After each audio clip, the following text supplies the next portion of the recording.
Hola, ¿qué tal? Esto es Tus Derechos, una iniciativa del Tribunal Constitucional que junto a TV Perú buscan precisamente eso, acercarle sus derechos, porque es información que usted necesita conocer y que además necesita también poder manejar.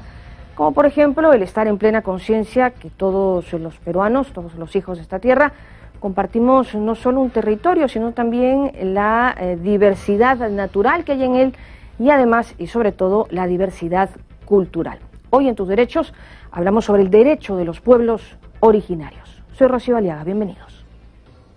Según datos e información del Ministerio de Cultura, existen 52 pueblos indígenas u originarios identificados en nuestro territorio. De momento se continúa publicando progresivamente información sobre estos pueblos, en tanto poco a poco se continúa también documentándose mayores datos sobre los mismos. Ello se debe a que el territorio peruano alberga una historia de más de 5.000 años, en los que su diversidad natural y variada geografía albergó también el desarrollo de civilizaciones de mayor antigüedad de nuestro continente. Los antiguos peruanos formaron grupos étnicos que coexistieron con sus distintas culturas y lenguas. Establecieron patrones de poblamiento que permitieron aprovechar óptimamente los recursos naturales de diversos ecosistemas. Crearon sistemas tecnológicos que lograron grandes transformaciones en armonía con la naturaleza, como la fertilización de tierras o el desarrollo de obras hidráulicas, hoy admiradas por el mundo entero.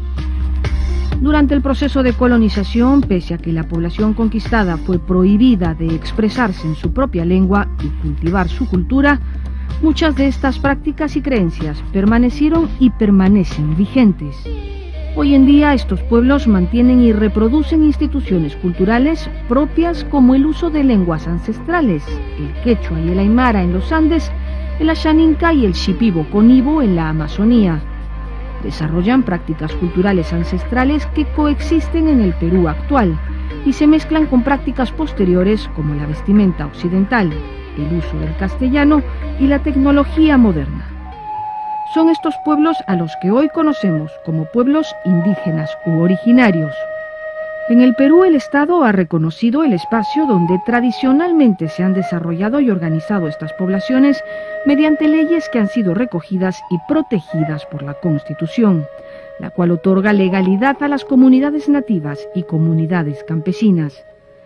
En adelante el Estado peruano dio un paso más hacia el reconocimiento de los derechos de los pueblos indígenas u originarios con la promulgación de la Ley del Derecho a la Consulta Previa, ejercicio que hoy avanza. Aún así, la escasa información oficial que el Estado peruano tiene sobre los pueblos indígenas es muestra de la deuda histórica que se tiene con este sector de la población. Población como la Mashco-Piro, que se encuentra en actitudes hostiles con otras comunidades sin que se pueda determinar el porqué de las mismas, pues nadie más que ellos mismos hablan el arahuaca. En ese sentido, es propósito del Estado impulsar un proceso de reconocimiento de las expresiones de la diversidad cultural, que visibilice a la población indígena y que contribuya a garantizar sus derechos. Si bien todos tenemos los mismos derechos y deberes como ciudadanos de este país, los pueblos originarios y quienes los habitan tienen además derechos ancestrales sobre sus territorios. Nos vamos a ir a la pausa, pero vamos a regresar en Tus Derechos para conversar con la doctora Nila Heredia. Ella es exministra de Salud del Estado Plurinacional de Bolivia, para que nos cuente su experiencia en estos temas. Pausa y regresamos en Tus Derechos.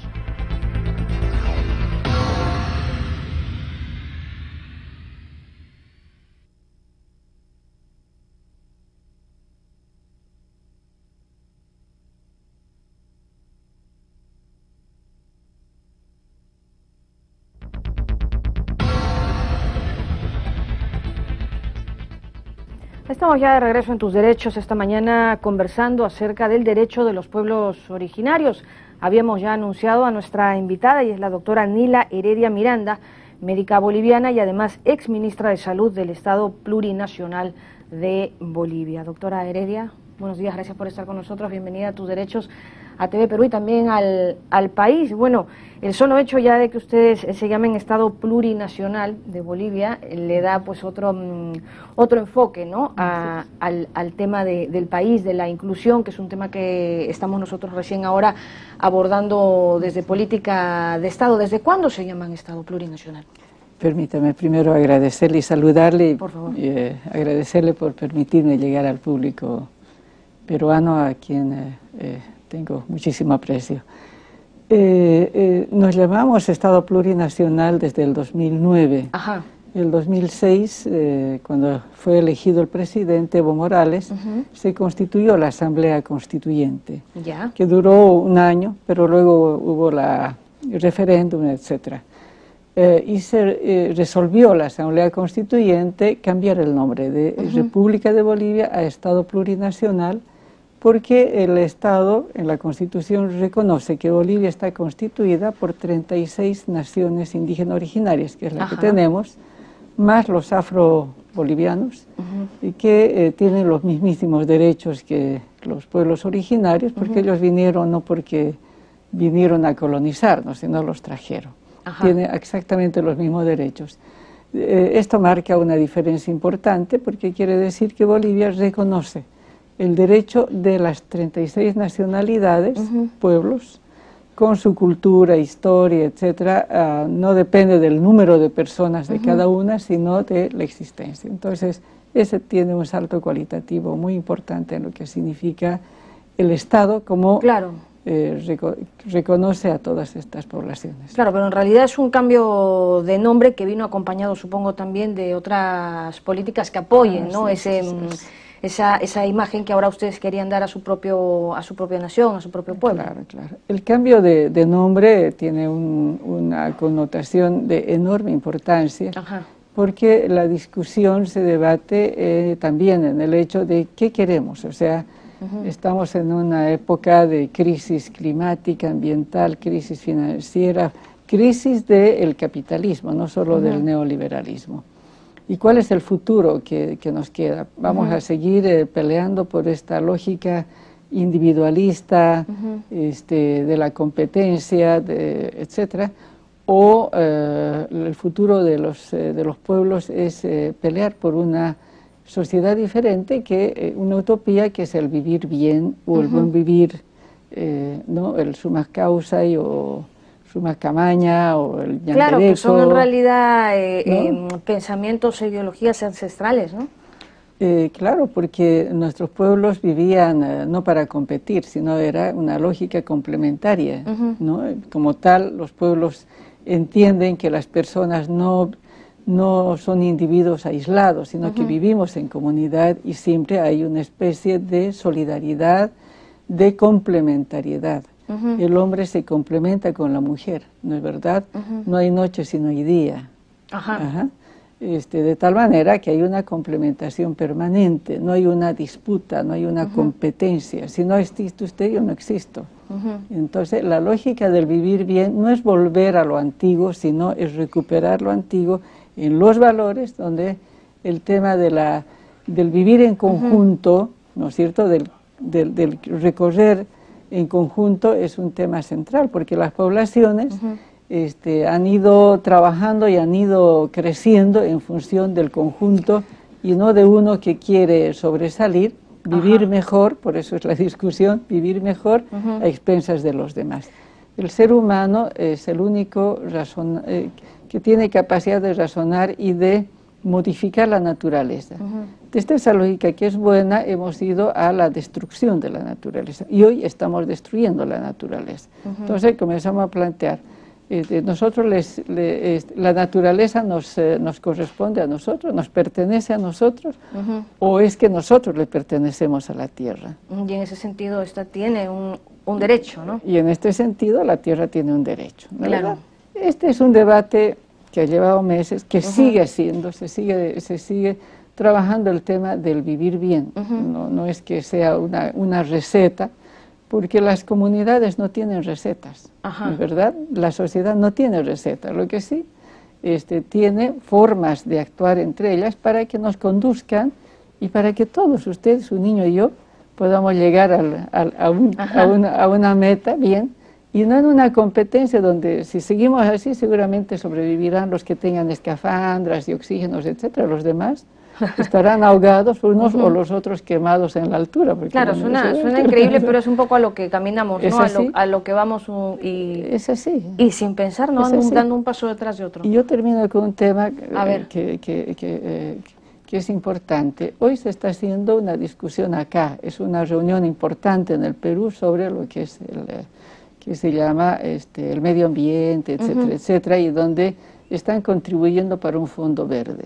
La COP25. Que me parece interesante, pero al mismo tiempo habría que preguntarnos, ¿no sería, yo tengo la impresión, que el poner la plata para COP20, pero seguiré nomás extrayendo, haciendo extractivismo, me parece que es una hipocresía, discúlpeme.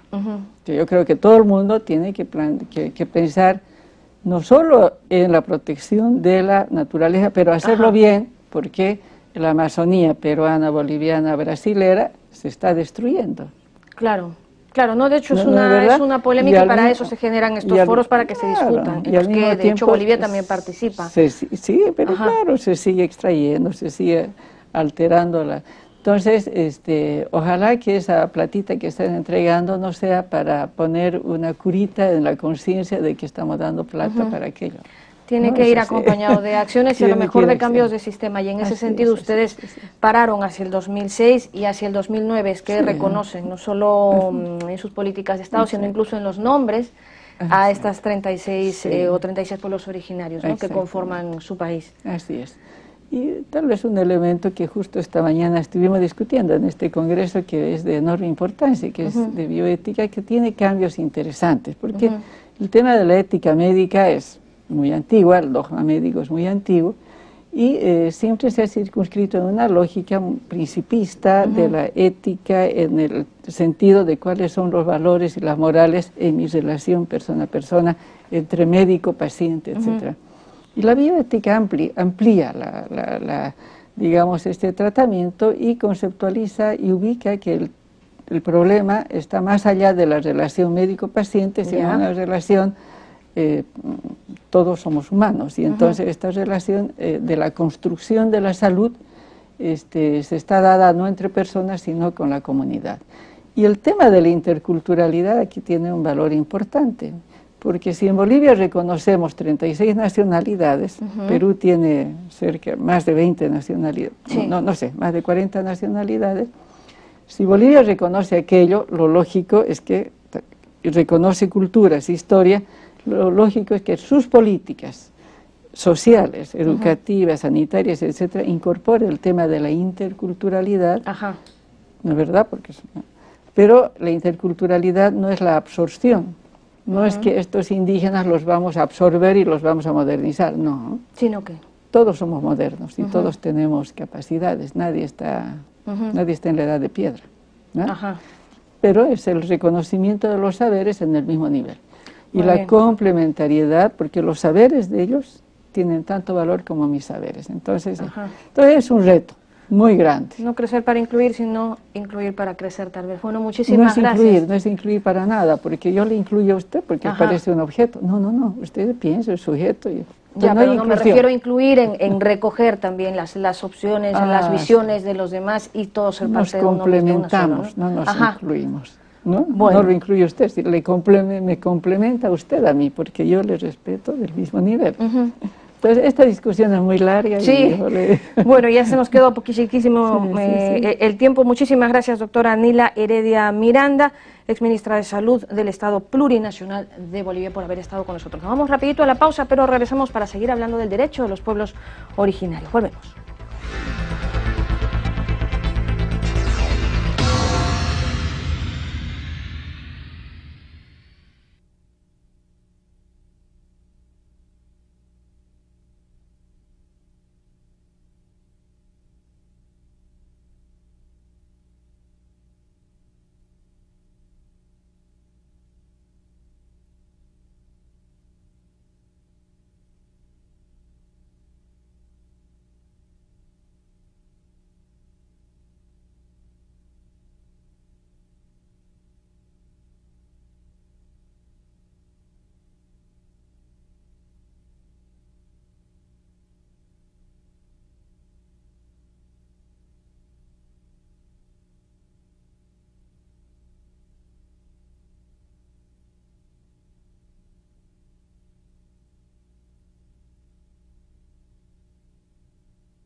Continuamos en Tus Derechos, esta mañana conversando acerca de los derechos de los pueblos originarios y en ese sentido también de las demandas, ¿no?, de los mismos, y uno de ellos pues puede ser muy bien la salud. Para conversar sobre ello nos acompaña ahora la doctora Márcia Mosellín. Ella es especialista en bioética de las clínicas de Porto Alegre, de Brasil. Doctora Mosellín, gracias por estar con nosotros. Bienvenida también al programa y al país. Bueno, usted tiene dentro de su desarrollo en la salud un énfasis en la salud intercultural. ¿Cómo va eso? ¿Cómo se ve eso en su país? Buenos días, permítame agradecer por estar aquí en tu programa, en Tus Derechos. Bueno, la salud, la interculturalidad en salud presupone precisamente el diálogo. Cuando hablamos, la interculturalidad tiene que ver también con el diálogo, porque tenemos una diversidad enorme en nuestras sociedades, ¿no? No solo en los pueblos originarios, pero en todas las sociedades tenemos una conformación de una diversidad de religión, de creencias, de ideologías, de manera de ver el mundo, o sea, de las cosmovisiones, ¿no? Entonces, todo esto, ¿cómo hacer con que la sociedad integre todos estos saberes, todos esos conocimientos y convivan de una manera armónica y pacífica? Necesitamos dialogar, es la única manera. Y también respetar las diferencias, respetar el otro. Entonces, la interculturalidad en salud presupone que yo reconozca el derecho del otro a también expresar sus demandas, su diversidad, su cosmovisión. Los pueblos originarios, por ejemplo, tienen enfermedades que son diferentes de la sociedad occidental, llamamos así. Digamos de las zonas más urbanas, ¿no? Claro, más urbanas. Por ejemplo, si enferman de susto, ya nosotros no hablamos mucho en las sociedades urbanas de susto.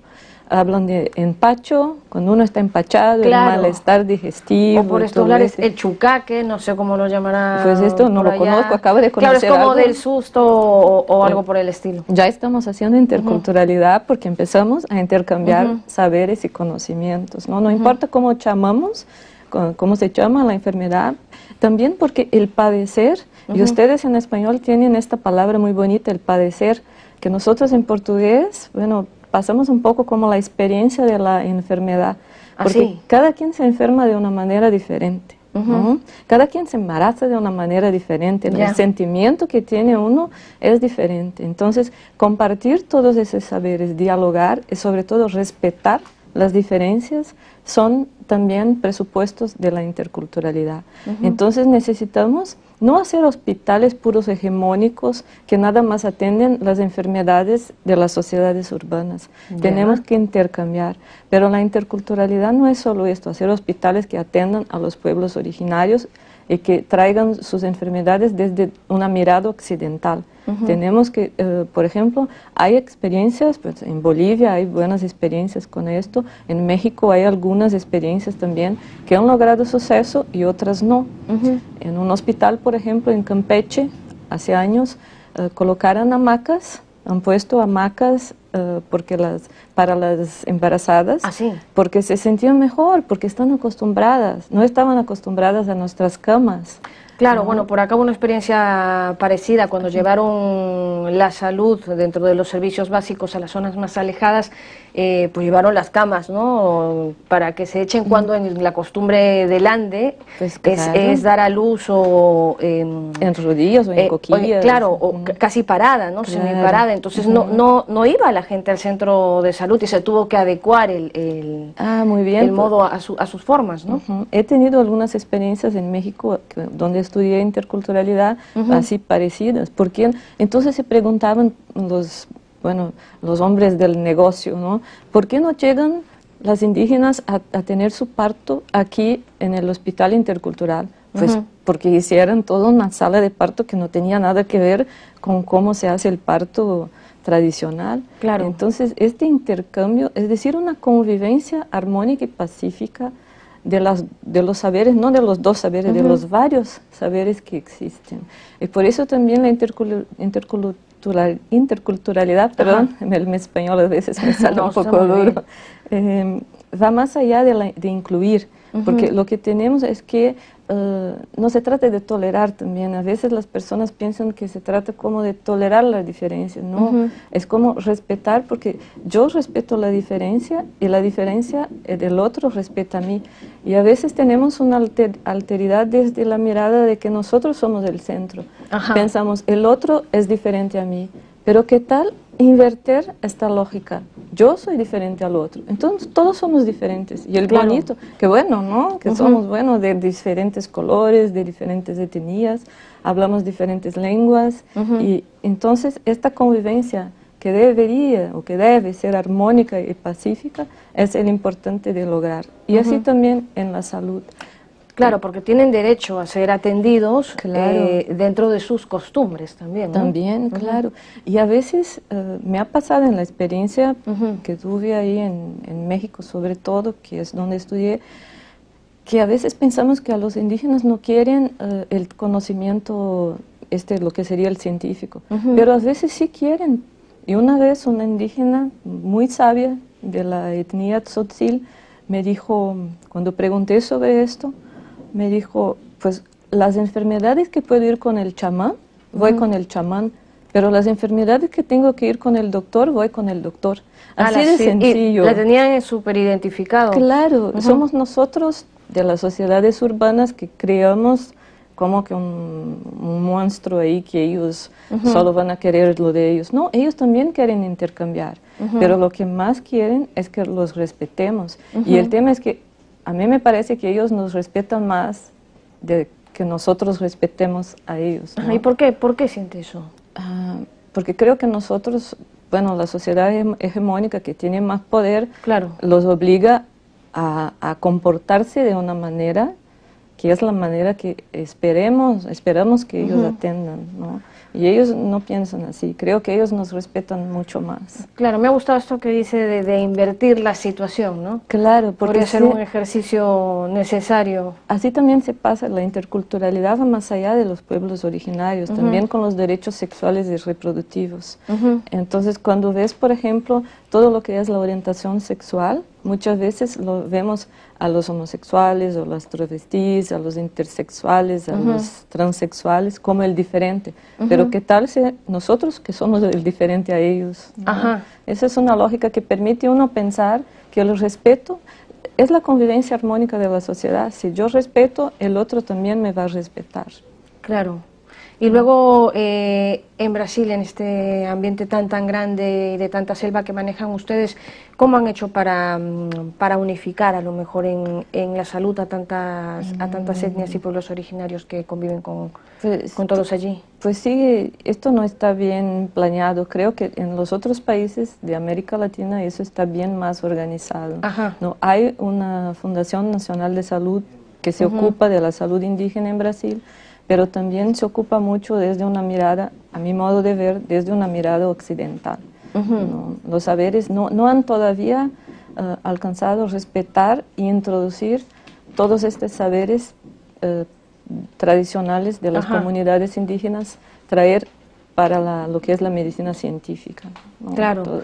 No, de hecho la imagen que nos llega a lo mejor por los medios masivos como la televisión, a través de las novelas de Brasil, es un mundo más occidental, no más urbano, a lo mejor no recoge, no incluye más allá de las favelas, a lo mejor, o esta realidad que también presentan ustedes, a sus pueblos originarios, no se cuentan historias de ellos, no sé cómo se verá internamente. Es muy triste la historia de los pueblos originarios en Brasil, creo, están muy marginalizados y tienen un problema, más allá de la salud, el problema de la tierra, ¿no? Lo que ni siquiera tienen sus tierras bien respetadas, las demarcaciones de las tierras indígenas en Brasil son sigue siendo un problema, es histórico y sigue siendo.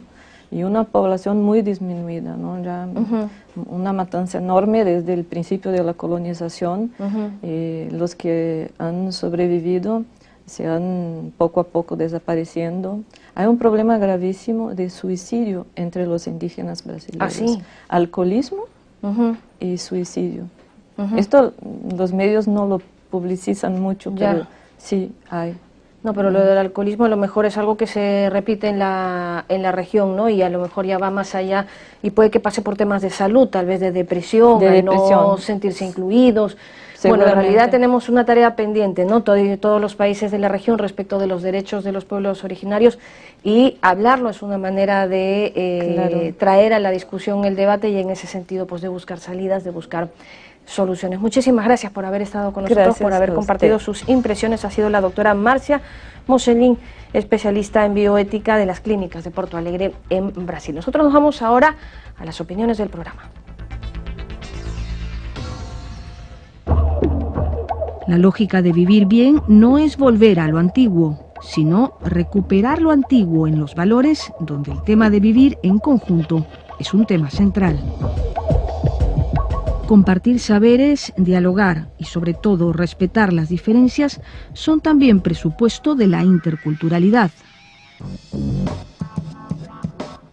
Hay muchísimas formas de reconocer los derechos de los pueblos originarios, derechos de sus costumbres, el derecho a una educación en su idioma, en su forma de ver el mundo, el derecho a la salud, también dentro de lo que ellos consideran la salud, dentro de su cosmovisión. En realidad la tarea es enorme, lo bueno es que se está empezando a caminar en ella, y en ese sentido pues se van alcanzando soluciones. Con esto llegamos al final del programa. Gracias por haber estado con nosotros. Como siempre, recordarles que cualquier comentario o sugerencia que ustedes estimen pueda ser tema de este programa, nos lo hagan llegar a nuestras cuentas en las redes sociales. Continúen TV Perú, mucho más que ver. Chao, chao.